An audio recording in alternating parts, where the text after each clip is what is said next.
भगवान निराकार रूप में सब जगह व्यापक है। सबको कान दिए उसने, लेकिन खुद के कान नहीं है, फिर भी कान है। कैसे? जो चींटी की चाल और उसके पांव में भी कुछ ध्वनि आती होगी, वो भी सुन लेता है। और गूंगा किस भाषा में प्रार्थना करता है और उसे याद करता है, उसको भी सुन लेता है। इस दुनिया में जो भी कोई बोलता है, हर किसी की आवाज उस तक पहुंचती है।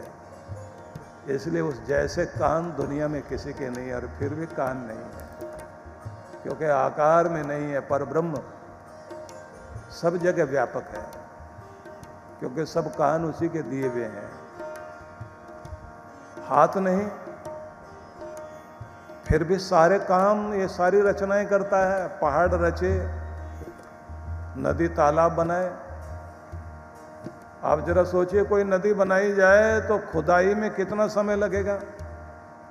खोदने वाले कितने लोग, मजदूर लगाए जाएंगे, टेंडर पास होगा, नक्शा बनाया जाएगा, मशीनें लगाई जाएंगी। लेकिन जिसने नदी बनाई, जिसने पहाड़ बनाए, जिसने समुद्र बनाया, और पहाड़ बनाए तो पत्थर के ऊपर पत्थर रखा, पत्थर से पत्थर जोड़ा, कहीं कील नहीं लगाई, कहीं रस्सी नहीं लगाई, सारे पहाड़ खड़े हुए हैं,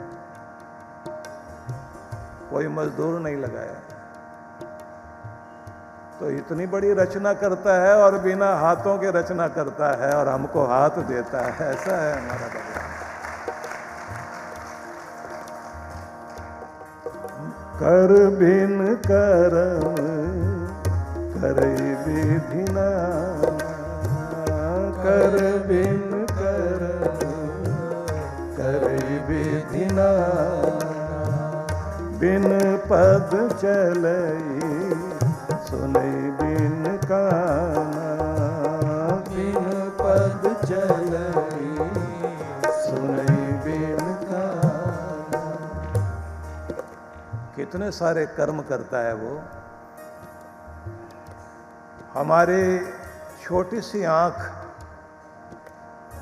उस आंख में भी छोटी सी पुतली, जिसको आप आंख का तारा बोलते हैं, उस छोटी सी आंख की पुतली में पूरे संसार को देखने की ताकत थी। और उस पुतली के पीछे भी एक छोटी सी नस, उस नाड़ी के अंदर जो भगवान ने विशेषता दी, जिसको डॉक्टर नस को तो देख सकता है, लेकिन उसके अंदर जो करंट है उसको नहीं देख सकता। करंट देने वाला भगवान ही है।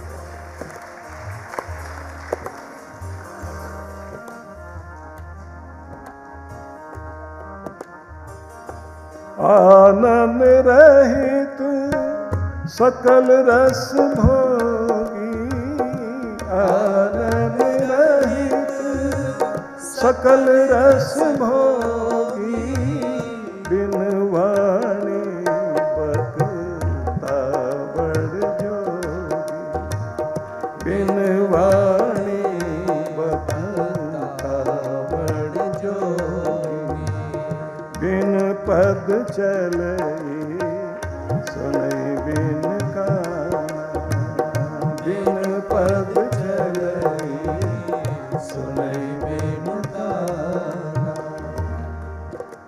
और क्या बताया? मुख नहीं है, क्योंकि आकार रहित है, सर्वव्यापी सत्ता है वो। और वो शक्ति कैसी है? आप समझिए, छोटे से बीज में अंकुर होने की शक्ति, पेड़ बनने की शक्ति थी। कितने सारे बीज धरती के अंदर पड़े रहते हैं, उनके बीजों के अंदर एक जैविक घड़ी दी भगवान ने। और उस घड़ी में, उस कंप्यूटर के द्वारा भगवान ने क्या फिट किया? पूरा साल बीतेगा, ऐसा मौसम आएगा, ये वाला महीना आएगा, ये परिस्थितियां होगी, तब तुमने उगना है।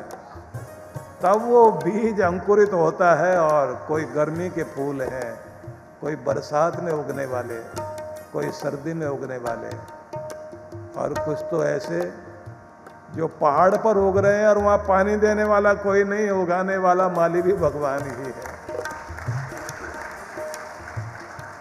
उस बीज को तोड़कर देखिए आप, नहीं दिखाई देगा कौन सी ताकत उगती है। बीज को आप भिगो दें, उसका छिलका उतार दें, छिलका उतारते या बो करके देखिए नहीं उगेगा। बीज को भून दीजिए, फिर उसको बोइए, नहीं उगेगा। तो कौन सी ऐसी चीज थी अंदर जो जल गई या परत उतारते ही निकल गई अंदर से ताकत? उगने वाली ताकत भी निराकार है। निराकार से ही आकार आता है। ये संसार उस निराकार से ही आकार में आया है कि ऐसा है वो भगवान। और इसकी रचना भी अद्भुत। इंसान जो भी चीज बनाएगा बाहर से भीतर की तरफ बनाता है। परमात्मा जो भी कुछ बनाता है भीतर से बाहर की तरफ बनाता है। इंसान जो भी चीज बनाएगा उसे रोशनी चाहिए। भगवान अंधेरी कोठरी में ही जीव का निर्माण करता है। हम सबके का जन्म माँ की कुक्षी से हुआ और वहाँ अंधेरी कोठरी में ही हमारा माँ के कोख में जन्म हुआ है। बीज बोए जाते हैं जमीन के अंदर, वहाँ भी रोशनी नहीं है, अंधेरे में है। अंधेरे में निर्माण कर रहा है अंदर से बाहर। कमाल की बात यह है, इंसान कुछ भी बना देगा, उससे आगे कोई चीज पैदा नहीं होती। भगवान की बनाई हुई चीज से आगे चीजें बनती चली जाती है। एक बीज से दूसरा पेड़ बनेगा, उस पेड़ से फिर बीज बनेंगे, उन बीजों से फिर आगे पेड़ बनते जाएंगे। एक इंसान से दूसरा इंसान पैदा होता जा रहा है। आपने ट्रैक्टर बनाया तो ट्रैक्टर से आगे ट्रैक्टर पैदा नहीं हो रहा, कार से आगे कार पैदा नहीं हो रही। ऐसी रचना करने वाली शक्ति का नाम भगवान है।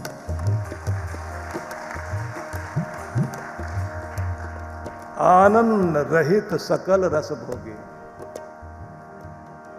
भगवान का कोई मुख नहीं है, फिर भी सारे रस वही चखता है। हम भोग लगाते हैं भगवान को, लेकिन कभी कभी बड़ा विचित्र होता है। रामकृष्ण परमहंस थे, मंदिर में पुजारी का रूप लेकर भगवान की सेवा कर रहे थे। तो जब भगवान की सेवा कर रहे थे तो भगवान को भोग लगाना होता था, तो वो क्या करते थे, भोग को, भोजन को पहले खुद चखते थे, फिर भगवान को भोग लगाए। तो मंदिर कमेटी के जो ट्रस्टी लोग थे वो सब नाराज हो गए। कैसे पुजारी हैं आप, सुना इतने ज्ञानी हैं। रामकृष्ण परमहंस वो जो विवेकानंद के गुरु थे, इतने बड़े ज्ञानी। उनसे कहा कि आपको नियम मालूम नहीं है। एक नियम होता है भगवान का, एक विधि विधान होता है। तो उन्होंने कहा कि आप अपने विधि विधान को, नियम को जानते हैं। मुझे तो एक ही नियम याद आता है, जब मेरी माँ मुझे खिलाती थी, मेरे लिए भोजन बनाती थी, तो पहले चख कर देखती थी मेरे बेटे के खाने लायक है या नहीं है, तब खिलाती थी। मुझे भी ये तो देखना ही होगा ना कि अपने भगवान को जो मैंने भेंट करना है वो मेरे भगवान के खाने लायक है या नहीं है। लेकिन जरा सोचिए, भगवान भी तो आपके लिए कहीं चीकू बनाता है, कहीं संतरा बनाता है, कहीं केला बनाता है, कहीं आम बनाता है। उसको भी तो पता है कि कितना मीठा डालना है, कितनी खटाई डालनी है, किस तरह पकाना है, कैसा रूप देना है। तो चखता तो होगा ना, पता तो है ना उसको। तो बिना मुंह के भी चख रहा है, जिसको पता है, सारा रस भोगता है। और देखा जाए तो जो भी हम भोग भी भगवान को चढ़ाते हैं, उसका रस भी वहाँ पहुँच रहा है। और कहते हैं भगवान खुद रसो वही सह, वो खुद रसपूर्ण है। जब तक आप की भक्ति में रस नहीं आता, आपकी भक्ति भी भगवान तक नहीं जाती। रस चाहिए। इसलिए कहा प्यारा ईश्वर सब रस पान करता है, कितनी तरह के फल बनाए उसने। आप कल्पना नहीं कर सकते कितनी तरह के फल हैं। आपको अपने देश के फलों का पता है, अपने देश के फलों का भी कितना पता है। आप अगर आम देखें तो आम की भी प्रजाति भारत में 400 तरह के आम हैं, 400 तरह के। अब इतने तरह के आम ही बना दिए जिसने, वो कैसा कमाल का हलवाई है। बेसन के लड्डू बनाए उसने, बेसन के लड्डू मतलब चीकू, ऐसे गोल गोल, कौन सा सांचा है। कमाल की बात तो ये है, पैकिंग भी कमाल की, पैकिंग बहुत बढ़िया है उसकी। आप जरा अनार को देखिए, अनार के एक एक दाने में रस भरा, कौन सा इंजेक्शन लगाया होगा। और एक एक दाने में रस भरने के बाद फिर उनको खांचा बनाकर उसमें फिट किया और ऐसा ट्रांसपेरेंट बनाया, उसमें से रस भी दिखाई देता है और उसके एक एक दाने में बीज भी दिखाई देता है। अनार को खोलें तो ऐसा लगता है जैसे हंस के कहता खाएगा क्या। कितना कमाल का है वो। और सारे दाने फिट कर दिए, करने के बाद फिर उसके ऊपर कवर लगाया। इतने पर खुश नहीं हुआ वो, कवर लगाने के बाद अनार के ऊपर एक क्राउन लगा दिया, एक मुकुट लगा दिया और मुकुट लगाकर खुश हो गया। अपने बच्चों के लिए बनाया है उसने। कितना प्यार करता है आप लोगों को। अब किसी साइंटिस्ट को मौका दिया जाए कि सारे दाने अनार के निकालो, जो जो दाना जहां का था वहां फिट करो, पैकिंग करके दिखाओ। अब वो अपने कंप्यूटर और आजकल की जो आधुनिकतम मशीनें हैं उन सब से फोटोग्राफी करेगा, वीडियोग्राफी करेगा, फिर खांचा देखेगा, फिर नंबर लगाएगा। नंबर लगाने के बाद फिर एक एक दाने को लगाएगा, वहाँ लगाने के बाद फिर कहेगा कौन से क्विक फिक्स से फिक्स किया हुआ है, तो वो भी देखना पड़ेगा उसको। महीनों लग जाएं उसको तो भी संभव नहीं है, लेकिन भगवान ऑटोमेशन पर स्वचालित प्रक्रिया से दाने जोड़ता भी जाता है, पैकिंग करता भी जाता है, रस भरता भी जाता है, पकाता भी जाता है और अपने बच्चों को देता भी जाता है। कितना अद्भुत है। मज़ा तो तब है जब आप संतरे को देखें। संतरे की जो फांके हैं, संतरे की जो फाड़ी है, उसको खोल लीजिए, संतरे को कवर उतार दीजिए और कवर उतारने के बाद एक एक फांक संतरे की निकालें।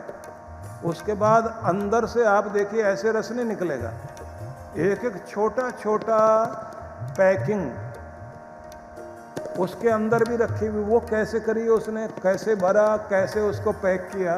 कोई पूछे भगवान जी इतनी फुर्सत है आपके पास, इतने सारे काम तो करते हो। और फिर कमाल की बात है, छोटे छोटे ड्रॉप्स को एक एक फांक में भर करके, एक एक फाड़ी में भर करके और फिर उन सारों को एक जगह जोड़ा, मिलाया, फिर एक पतला सा धागा लेकर आया, उसको ऐसे चारों तरफ से लपेट दिया।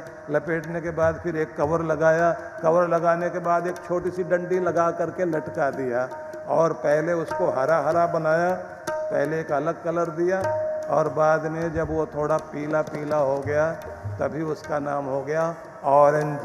और किसी चीज़ के लिए भी आप कहते हैं ऑरेंज कलर, कि जब वो ऑरेंज कलर में आ जाता तभी वो खाने लायक होता है। ऐसा हलवाई है भगवान, कैसे चखता होगा। गुरु बिन ज्ञान न होत है, गुरु बिन दिशा अजान, गुरु बिन इंद्रिय न सधें, गुरु बिन बढ़े न शान। जीवन का पथ जहां से आरंभ होता है उस मार्ग को प्रकाशित करने वाले गुरु ही होते हैं। गुरु वो दिव्य सेतु हैं जो हमें परमात्मा से जोड़ते हैं और आत्मा को उसके वास्तविक स्वरूप का साक्षात्कार करवाते हैं। गुरु के दर्शन मात्र से ही आपका भाग्य बदल जाता है।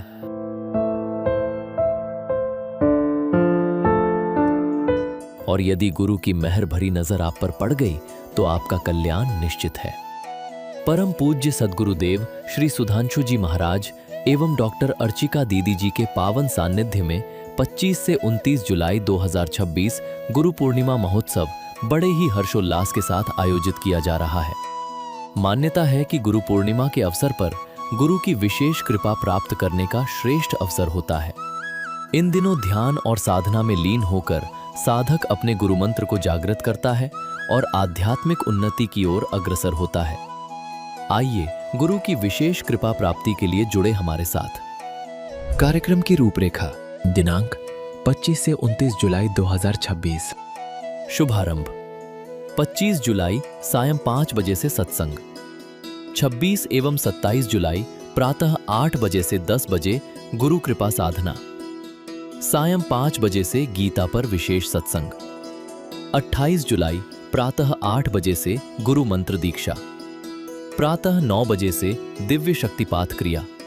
सायं 5 बजे से गीता पर विशेष सत्संग। 29 जुलाई प्रातः 8 बजे से मुख्य गुरु पूर्णिमा महोत्सव।